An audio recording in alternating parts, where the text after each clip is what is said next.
Hey everyone, what's going on? I got a quick tutorial for you today. This is regarding the Orange Pi 5 affecting Retropie and I believe possibly Batacera. This may also work on a couple of other gaming front ends. And as you guys have been watching a couple of other videos, there's been a few issues trying to get Xbox controllers to recognize and run correctly if you're using emulation stations. So in this tutorial, I'm going to show you two different ways to get set up. The first way is really simple. The second way requires you to use your Windows PC and go through the Windows or the Linux operating system settings in order for you to fix it. This should only take about 5 minutes, but let's go ahead and get into it.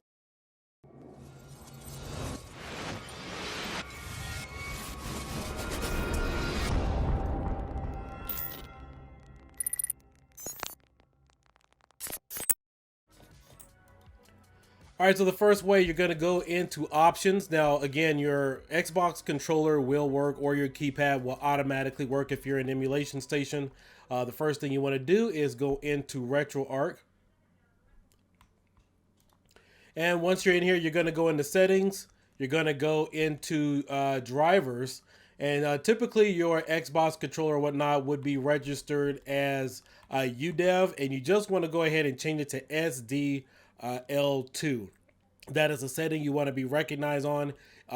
Typically defaulted Retropie images are on UDEV. So if you are having configuration issues, typically if you're trying to start a game and you have your controller plugged in and it says controller not recognized, you want to make sure that it is set to SD12. And I definitely believe the program prompt, which will pop up, will say something to the effect of controller inputted, but there's no port selection, something of that effect. So you want to make sure that is there. And then of course on the actual controller, you want to make sure it says the same exact thing, SDL2. This will fix and enable your controller or your Xbox controller, for example, maybe even your PlayStation 3 or PlayStation 4 controller will be recognized in emulation station and in Retroarch if you guys are trying to run games. So once you have that done, all you have to do is make sure you save your settings and you will be good to go.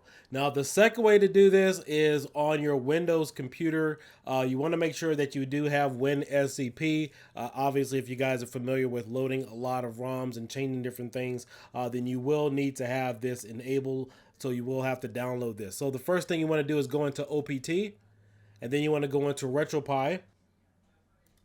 Next, you want to go into configs. And then you want to go into configs all. And then you want to go into, there's two different settings you want to go in here too. So you want, the first one you want to go into is your RetroArch joypads. So we're going to go down here to your RetroArch joypads.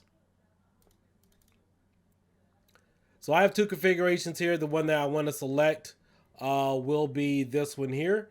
And then you want to change your Xbox driver or whatever the controller is you have to SDL2. I believe this would typically be quotated with the UDEV. Again, this is just the other way to do it. If you change everything in RetroArch here, it should automatically default it this way. However, if you feel more comfortable doing it this way, then you'll pretty much get the same result. So that is the first thing that you need to do is go into this option, select your controllers and change it to SDL2. Now, the second way to do this, or actually the other step, is you want to go back. You want to go back to RetroArch. Make sure you're in Retropie, configs all. And then you want to go into retroarch.cfg.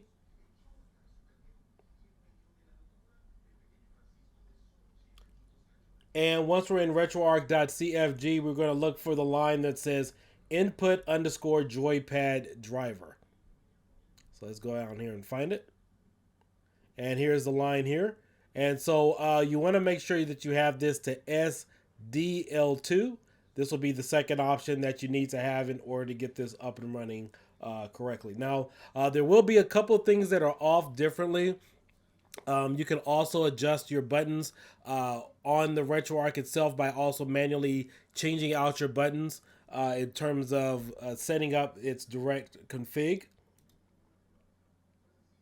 So let's go back here to the Retropie, for example. And in your input, we want to go to input. And then, of course, you'll want to remap all of your, let me see if I have it correctly here.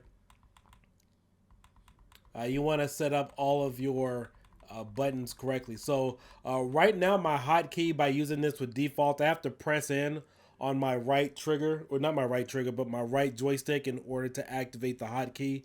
If I want to change that, I can, and then of course I can hit X or start or whatever. And then of course, if I need to exit out of a game, I'm pressing in R3 and L3 at the same time. That will be pressing in on both of the joysticks simultaneously in order to exit the game. All right, so that's pretty much it. Kind of simple and straightforward. This is kind of annoying because, once you have your controller plugged into your Orange Pi 5, you're like, hey, this thing should be good to go. Like, what is going on? But apparently, there was one of the drivers that wouldn't compile on the Orange Pi 5.